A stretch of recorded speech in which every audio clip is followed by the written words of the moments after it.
Thank you, Chair. Ms. O'Gorman, although you have not been sworn or affirmed to tell the truth, there is a presumption that any witness who appears at committee will tell the truth. And I'll state at the outset that I have heard your evidence on multiple occasions, and you, ma'am, have a serious deficit when it comes to credibility and integrity. Point of order.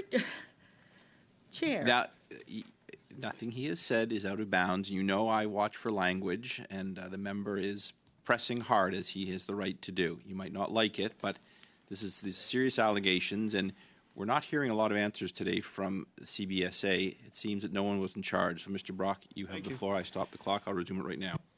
Ms. O'Gorman, in relation to a question put to you by my Liberal colleagues, you said, who picked GC Strategies is still an unknown entity for well over a year. It's just hanging in the air. I guess you forgot about ATIP request number A-2022-27196, which asked for summary request records from November 1st to November 16th of notes, emails, and texts sent or received by Aaron O'Gorman, Ted Gallivan, Jonathan Moore, and Kelly Belanger related to either the ArriveCAN app or their November 14th, 2022 appearance at Government Operations Committee, including any discussions following the meeting. Based on that response, you as President and Vice Presidents Min Doan and Kelly Belanger approved a briefing preparatory package that provides, wait for it, a direct response to the question, who chose GC Strategies for ArriveCAN? And lo and behold, on Annex A of the ATIP, as supplied by someone in your department, presumably you, who made the decision to contract GC Strategies? My office made the decision to pursue the contract with GC Strategies. The two proposals for the work were presented to the CIO and President, and the decision was made to proceed with GC Strategies as their proposal and approach aligned with what the CBSA was looking for, particularly rapid staff augmentation. The Deloitte proposal was a managed service using their cloud instance. This would have involved additional risk and did not align with our direction to build cloud mob competencies within the agency. Why are you lying to committee? Just 1 second.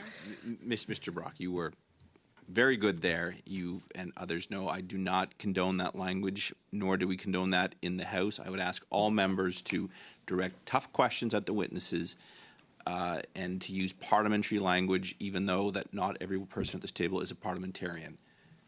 Ms. Gorman, you have the floor, and I apologize for that. Over to you, please. Thank you, because I would like to confirm the allegations are not against me. This is not the first time that I have been accused of that.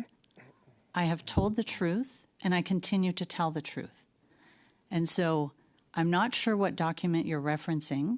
I don't know that it was approved by me. And the reference to my office, I wasn't in the position when GC Strategies was... Former President, Mr. John Osowski. You can't escape liability and responsibility, ma'am. This is a document that was supplied by the CBSA in relation to an ATIP. Did you or anyone in your office share the results with the Auditor General as to who picked GC Strategies?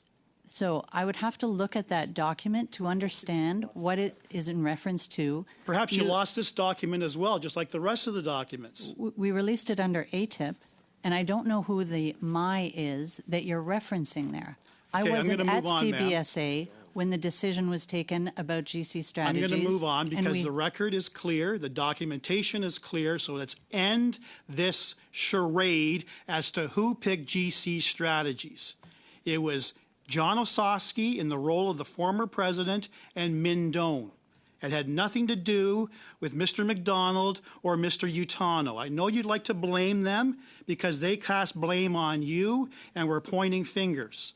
But this net of suspicion is much larger than the two individuals. Mr. Brock, just 1 sec, please. Yes. Yeah, Chair, this is not a court of law. This is not, we are not investigating individuals. This is a parliamentary committee. Mr. Brock's questions are direct, but certainly within the bounds of acceptable questions. I'm going to turn things over to Mr. Brock. I'm starting the clock again. You have about a minute and 15 seconds. Your reports to the RCMP about potential criminality only relates to Mr. McDonald and Mr. Utano. Is that correct? That's not correct, and it is not correct Who to else? say... Who else, ma'am? Mr. Who Chair, else? may This is I my make- time, Ms. O'Gorman. This is my time. Who else did you identify to the RCMP besides McDonald and Utano? Chair, point of order. Does that not compromise RCMP investigations? No, it does not. Oh, I don't think Ms. O'Gorman is here to answer questions, and she will do so. This is out of bounds. It is not out of bounds. These are committee questions, and we have great latitude to ask questions on Parliament Hill, and witnesses will answer the questions to the best of their ability. Ms. O'Gorman, you have the floor, please. blame anything on me, and You were lying, ma'am. he did That not committee. say that. Yes, he That did. is not true. He did. The question was put to him whether a series of individuals he felt were being honest. And to my name, he said, I wouldn't think so.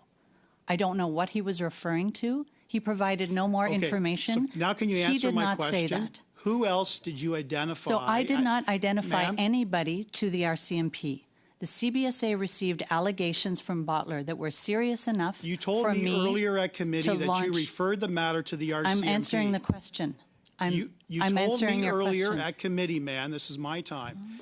You told committee earlier that you referred the matter to the RCMP. Did you simply furnish the Bottler allegation to the RCMP, or did you ask the RCMP to investigate Mr. McDonald and Mr. Utano Thank you, at the Mr. Brock. exclusion of anybody We will hear else? from Mrs. O'Gorman, please. You have the floor for a brief answer. So I launched an internal investigation, and the investigators provided that information to the RCMP. Thank you very much. Appreciate that. Mr. Brock, you now have the floor for 5 minutes, please. Thank you, Chair. Back to you again, Ms. O'Gorman. You are aware that the agency is under investigation by the Information Commissioner currently? Is that a yes? I don't know what you're referring to. You would have received notification from the Information Commissioner that your agency is under investigation because of delayed requests in terms of complying with ATIP requests from Mr. McDonald. You acknowledge that now? I didn't know that it related. I wasn't aware of that, no. Yes. That your agency is delaying the release and has delayed the release for several months without proper explanation, and that's why the the Information Commissioner is investigating you. Now, going back to another issue, pursuant to an order paper question brought in the House by a colleague of mine, that between March of 2020 and September 2022, 8 executives at the Public Health Agency of Canada who worked on the ArriveCAN app were bonused $340,000, while taxpayers... Correction? That's not really a point. I'm sorry. Is this a point of Yeah, order? well, point of order, because the proper name of the app is ArriveCAN. It's not a Okay, point all of right. order. Nice try. No. Let's stay. Look, folks. Let's stay on track. It is my intention to get through another round. We'll go over a few minutes. But I'd like to stay on track to give members another full round. Mr. Brock, you have the floor. You have 4 minutes left, please. 8 executives at Public Health Agency received commissions of $340,000 with this app that has cost taxpayers in excess of $60 million. Your agency did not release any details to that order paper question as to how much bonuses were paid out to your executives. Do you have an answer as to why you didn't respond or which executives at the CBSA were bonused? So the information in terms of bonuses and performance pay are posted on the website, and I will not give specific individuals remuneration information. Why? It's covered by the Privacy Act. That's their personal information. Point of order, Chair. Yes, Mr. Nader. As the grand inquest of the nation, this committee is entitled to information to call for papers and documents, and Ms. O'Gorman is incumbent upon the penalty of contempt of Parliament to respond to the questions of this committee. That actually is a valid point of order. So, yes, Ms. O'Gorman, I will just remind you that, in fact, the Parliament supersedes its request any privacy laws that you might feel you're subject to. If papers are asked or if information is requested,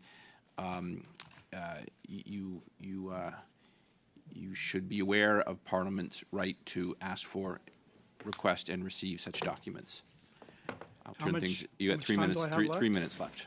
So, Ms. O'Gorman, your agency, which is at the center of this scandal, which in my opinion has brought the entire public service under disrepute, how many executives and how much money were bonused during the rollout of this particular app?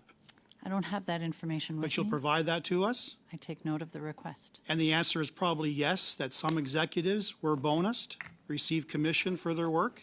So the number of people that received bonuses at CBSA during the pandemic is on that information. So the answer is available yes. online. Executives receive bonuses, and you'll tell us exactly who and by how much. I take note of the question. Okay, thank you. Now, to Mr. Hanoush and Ms. Dupre, I understand that you interviewed Cameron McDonald as well as Antonio Utano, and they furnished you with the details regarding that ATIP. And to answer the question of Ms. Hogan as to who that person was who made that request, you knew, as supplied by Mr. Utano and Mr. McDonald, that that person was Mindone. Did you share the details of the identity of that person to Ms. Hogan? So yes, we did meet with Mr. McDonald, and we did take in consideration the materials that were provided to us as part of that conversation. And subsequently, as Ms. Hogan has indicated, we did discuss that specific document that you referenced earlier in the meeting. Right. Did you specifically inform Ms. Hogan that the person who was identified as I take responsibility or my office was Mindone? Yes or no, sir? So Sammy and I talked about this, and we wondered whether it was Ms. Belanger or whether it was Mr. Dewan, and it was unclear. Did you seek clarification from the CBSA? I'll have to ask Sammy if he sought clarity. I don't. We did not, no. Thank you. Cede to Mr. McCauley. You got 50 seconds. Just very quickly, I want to read a line from the Information Commissioner regarding the ATIP. It says, CBSA improperly responded that it did not have records responsive to the above noted access request. Now, you're aware of the concerns expressed that Mr. Dewan has deleted emails. I'm just curious, how does your department respond with all this going on, deleted emails and investigation, and your department improperly responded that it did not have records responsive to an ATIP, specifically on ArriveCAN? So I'm not aware of who makes the ATIP requests. So if I look confused, it's But your because... department improperly... Mr. McCauley, you have the floor, please. So I will look into that investigation. I don't have any information on it now. We take our ATIP responsibilities extremely seriously. We have a very high volume. I will look into that, into those concerns. Thank you very much.